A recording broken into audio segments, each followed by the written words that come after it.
Well, it seems like just yesterday when the Lakers won the 2020 title in the bubble, maybe it was 12 yesterdays. Maybe it's time to plan the next season, given the teams would be in the next season in regular life.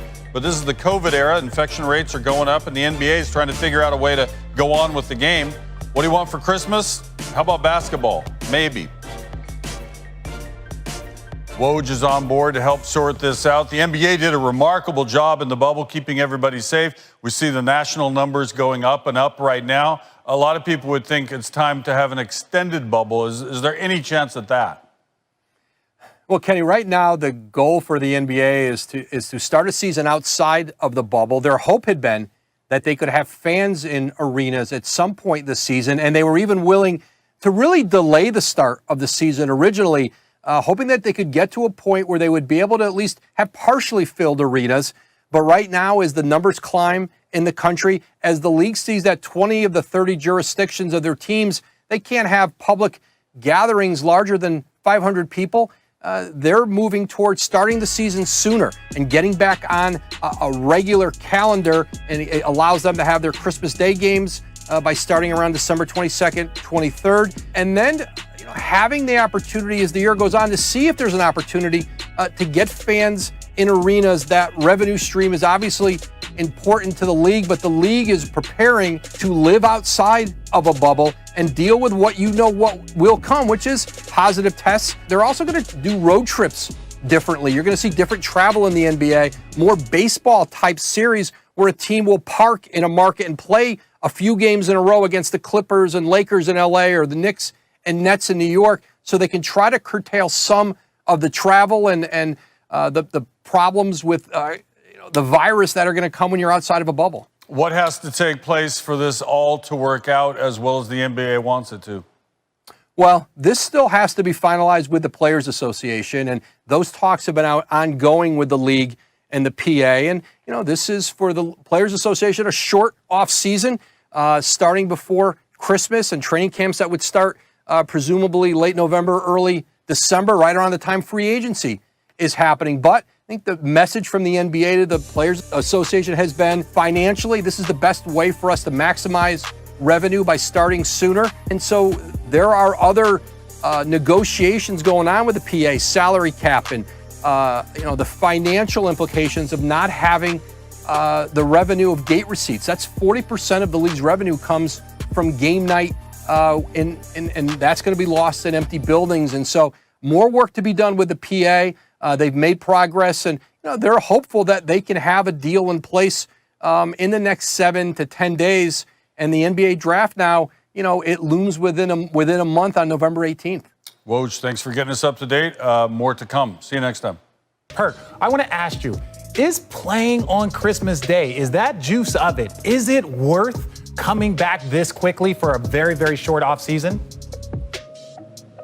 Absolutely. And look, the players knew this when the Players Association agreed to playing in the bubble, that it could be a quick turnaround. And that's what's happening right now. We have to have basketball on Christmas Day. It's a no-brainer. And look, they have a lot of teams that hadn't played since March, since the pandemic. You remember? So a lot of guys had a lot of time off. So at the end of the day, they knew that this could be a possibility, that if you reached the finals and played in the championship, that you will have a short off season.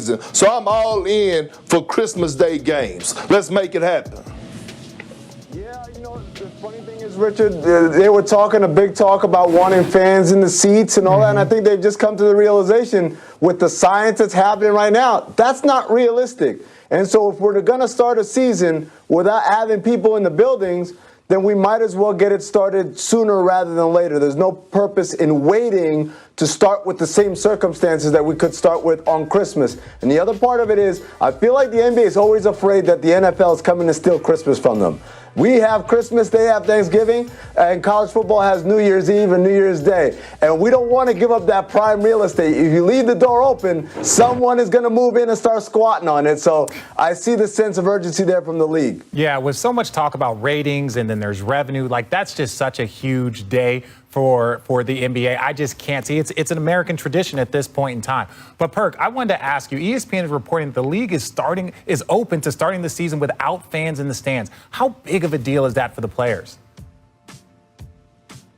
Well, it's not. I mean, they got used to it. A lot of players got used to it playing in the bubble. But, you know, fans make the NBA. Without fans, there's no NBA. So it'll be interesting to see. I mean, obviously, watching the NFL, we watching some games. Some arenas don't have fans. Some do. So it'll be interesting to see how the NBA and Adam Silver figure things out. But, you know, fans is what bring the joy to the game of basketball. And you fight to have home court, and you want to be at home, and the fans are rowdy, or you want to be on the road playing in a hostile environment. So it may play a huge part.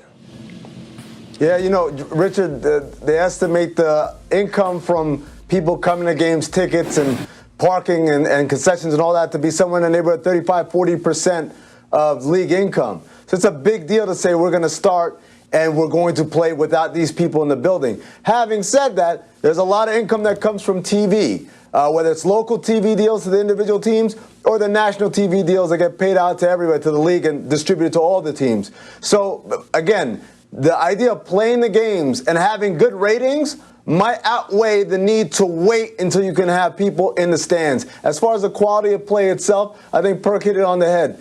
Most of the guys, you know, 22 teams played in a bubble without fans in the stands, and guess what? The basketball was fine. The basketball was great. We didn't have any drop-off in intensity. We didn't have any drop-off in execution. So while we all wish fans were in the building, this is going to get there at some point. For right now, let's just play basketball.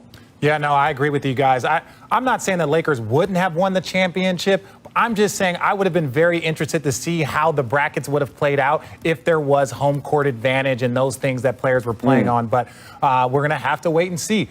이번에 준비한 영상 시청해 주셔서 정말 감사하고 앞으로 더 흥미롭고 유익한 NBA 내용으로 돌아오겠습니다. 영상 재밌게 보셨다면 구독과 좋아요 부탁드리겠습니다. 감사합니다.